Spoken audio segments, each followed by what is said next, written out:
Hey fifth grade, welcome to our screencast on dividing decimals. We've already done one video on dividing decimals, so hopefully some of this will feel like a review to you. Make sure that you record our objective. I can divide decimals using place value understanding, and I can include remainders. So some of the problems that we do today here and in your packet might have remainders. You might not be able to share everything perfectly equally. Let's start off with 1 7/10 divided by 2. I went ahead and already drew out my place value chart, and I'm going to show that I have 1/1,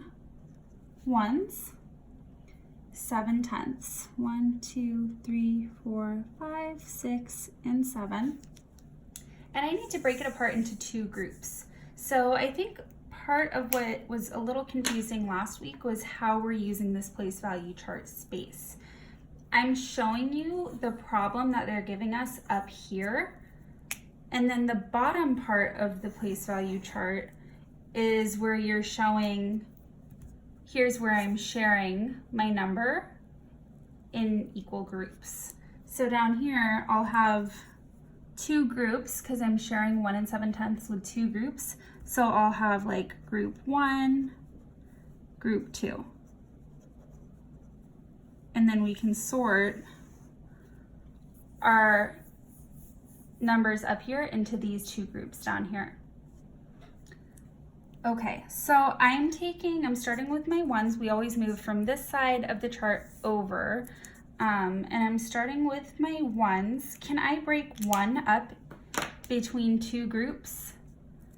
I can't, not unless I trade it out for some tenths. So I'm going to show that I'm actually trading out this 1 for 10 tenths. 1, 2, 3, 4, 5, 6, 7, 8, 9, 10. Okay. Now I have 17 tenths total up here because I have the 10 that I just exchanged plus the 7 that I started with. So I'm going to divide my tenths equally between these two groups down here. So how many tenths can we put in each group? Well, let's see.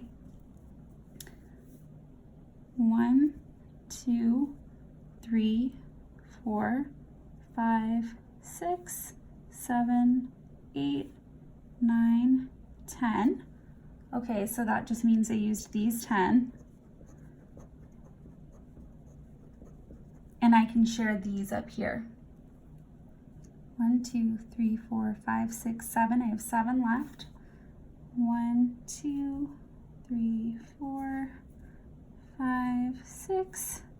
Uh-oh, and I only have 1 left over that cannot be shared equally. So I can put 8 in each group below, but I'm left with a remainder. So I circled my remainder. This is the one that I can't share equally. But I have 1, 2, 3, 4, 5, 6, 7, 8 tenths in these groups. I'm going to show over here the steps that we just did on this place value chart in the standard algorithm, so you can see why I'm putting numbers in various places. So can 2 go into 1? No, it cannot. Can 2 go into 17? It sure can, and it goes in 8 times. 2 times 8 is 16. And now we'll be subtracting. I have 1 left over. Do you see the similarities here? I couldn't break up this one. I couldn't use this one here. So we put X's. I shared 8 equally with each group, and I have an 8. Now I have 1 left over. Is there a way for us to keep sharing? Well, if I take this 1/10, I can make 10 hundredths. 1/10 is still equal to 10 hundredths, even if there is no digit in the hundredths place in 1 7/10. So I'm going to show that I'm trading this out for 10 hundredths. We can still think about 1 7/10 as 1 70 hundredths because they're equal. So I'm going to unbundle my 1/10 now to make 10 hundredths.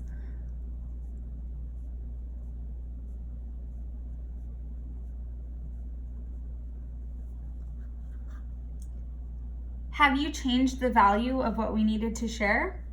No, it's the same amount that we were sharing before, but now I'm just using a smaller amount of the units. The value is the same. 1/10 is the same as 10/100ths. I can show this by placing a 0 in the hundredths place of our standard algorithm.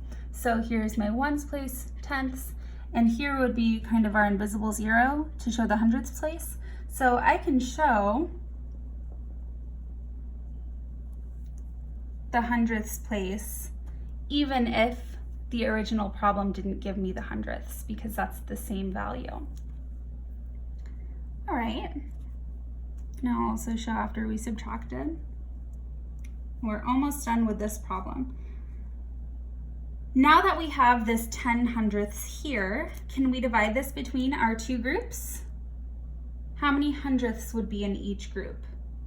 If we have 10 up here and I'm splitting it between these two groups, we'll have 5 hundredths in each group.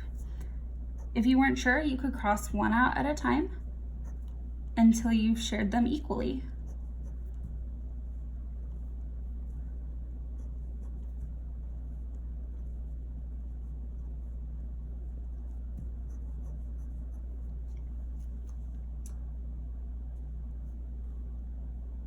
How many hundredths did I just share in all? I shared all 10 of those hundredths, and I shared 5 to each of my two groups. Here in the standard algorithm, we would be asking, how many times does 2 go into 10? Well, it goes in 5 times, and we would record that 5 right up here in the hundredth spot. 2 times 5 is 10. We're left with nothing else to bring down or divide in our standard algorithm. And how many hundredths up here are left? 0. We don't have any other units that we need to share, so I can now give my final quotient. Remember, quotient is the word that we use to describe the answer to a division problem. The quotient is 85 hundredths. If we want to figure out down here, what is our quotient? This is the part where people were also getting a little confused about last week. The pictures were all correct, but then picking your final answer seemed to be a little bit more challenging. So let's look what we have in each group. For group 1 and group 2, we'll have the same amount because we shared equally. So I can just zoom in here on one group. I have 0 ones.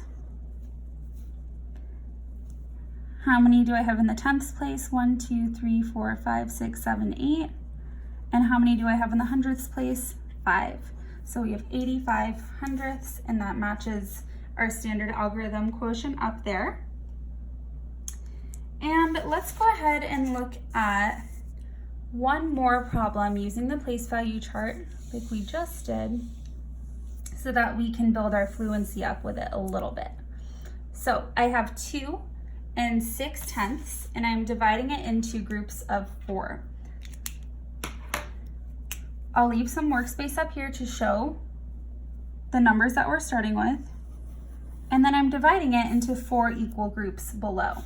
So I'll go ahead and label my groups down here, because I think that will help us organize our thinking a little bit better. So group 1, group 2, group 3, and group 4.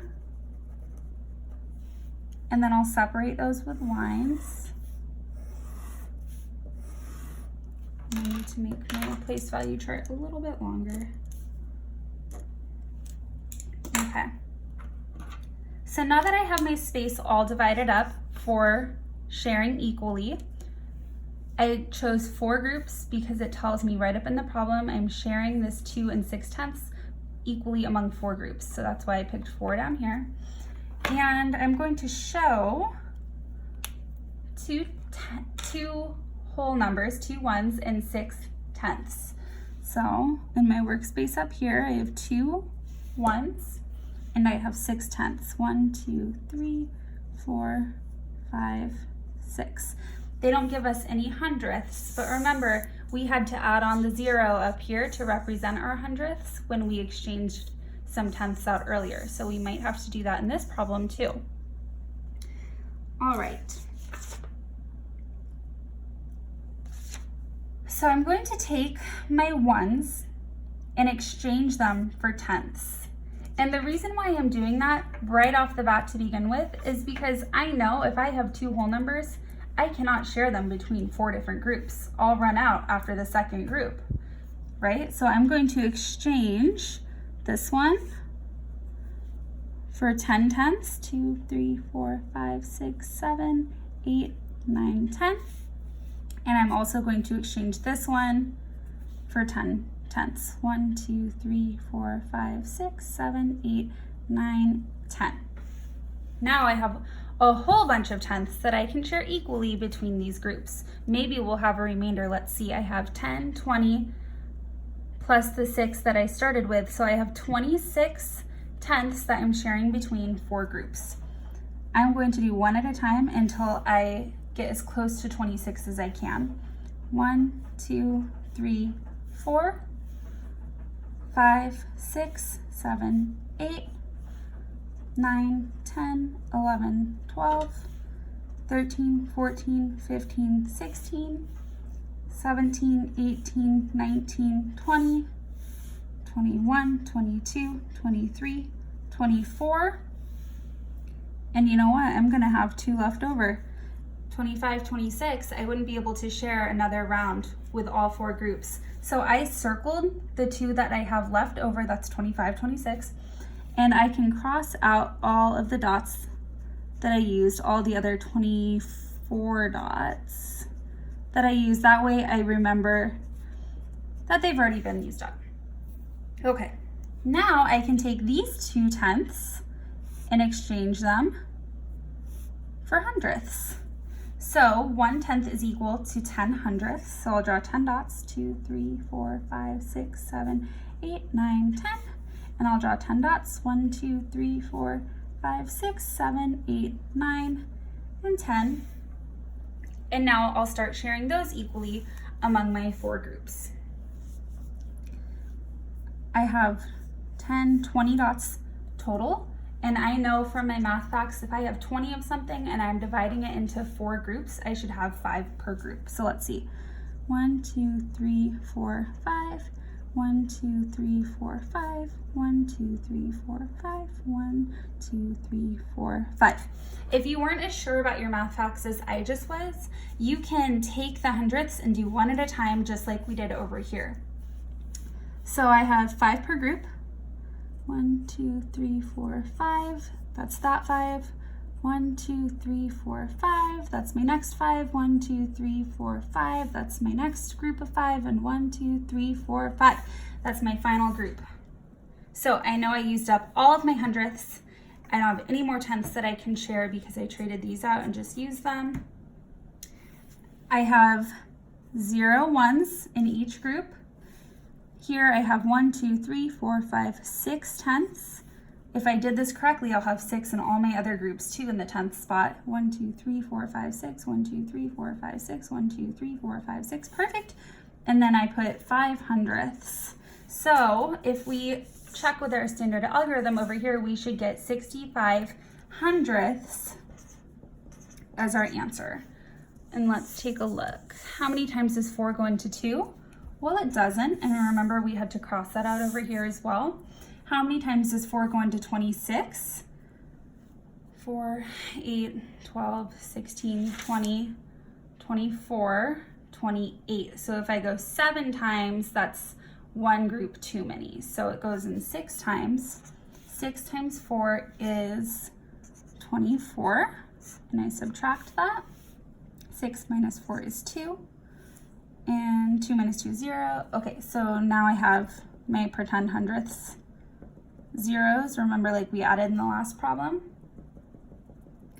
And how many times does 4 go into 20? It goes in 5 times. 4, 8, 12, 16, 20. So I'll write my 5 in that hundredths column. My decimal comes straight up. 5 times 4 is 20, so when I subtract, there's nothing left for me to share equally. So that tells me I'm done with the problem, and my quotient is 65 hundredths. All right. We have one more problem to do in this lesson. And it's a word problem. I wanted to just apply this using cubes.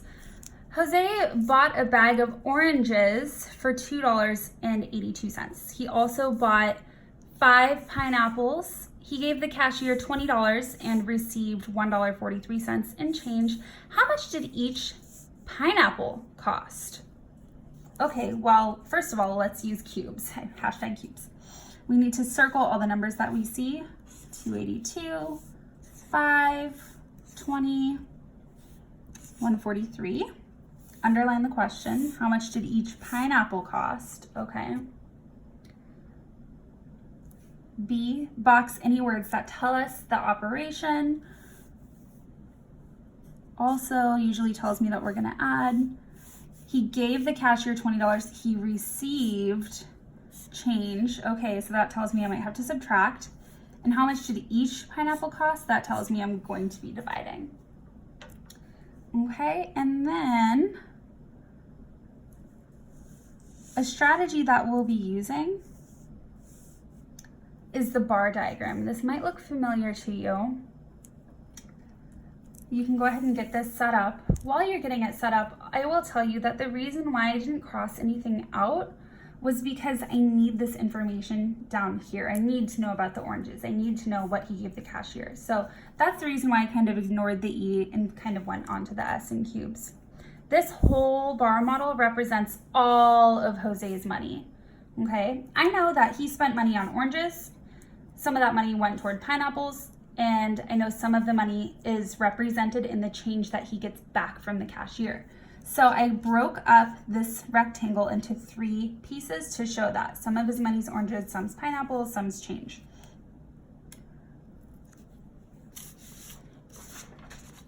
I know that altogether he had $20. That's what he gave the cashier. He gave the cashier $20.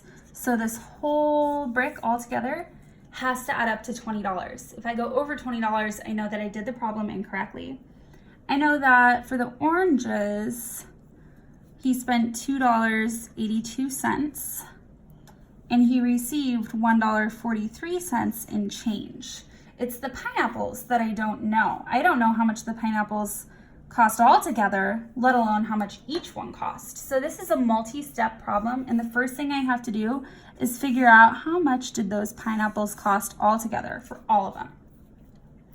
All right, so I can add 282 plus 143, and I get $4.25. That tells me the oranges and the change together. If I take my $20 and I subtract $4.25, it should tell me the missing number here, how much he spent on the pineapples. So in this problem, I do have to borrow. So I'm going to stay nice and neat with my work. 10 minus 5 is 5, 9 minus 2 is 7, bring the decimal down. 9 minus 4 is 5, and then I have a 1 here to bring down. So the pineapples altogether cost, $15.75. Those are some nice pineapples. Now, is that the end of the problem? No, because I want to know how much each pineapple cost. 1 pineapple. This is all of the pineapples together. So I'm going to make a second model, and I need to show that this entire model from here to here represents all of the pineapples together, $15.75. The problem up here tells me, ooh, here's this 5, that he had 5 pineapples that he purchased. So I'll break this up into 5 pieces. 1, 2, 3, 4, 5 pineapples. And I want to know how much each pineapple costs. So when I'm finding the answer, I'll be finding how much is one of these. And it will be the same as this one, the same as this one, the same as this one, and the same as this one, because if I add the same price 5 times, I have to get $15.75. So I am dividing $15.75 into 5 equal groups. I'm going to use a place value strategy to solve this. Since we already used the place value chart on the previous page, I can think of 15 and 75 hundredths as 15 ones that I'm dividing by 5. And then I'm adding that to my 75 hundredths that I'm dividing into 5 groups. Okay, so here is this part, here is this part. If I do 15 divided by 5, that gives me 3 ones, because I was looking at whole numbers with the 15. And if I do 75 divided by 5, I get 15. And is that ones? No, it's not tenths. Oh, it's hundredths, because it's 2 decimal spots after the decimal. So this is hundredths. And if I have 3 ones and 15 hundredths, I know I write it out like that in standard form. That tells me that each pineapple costs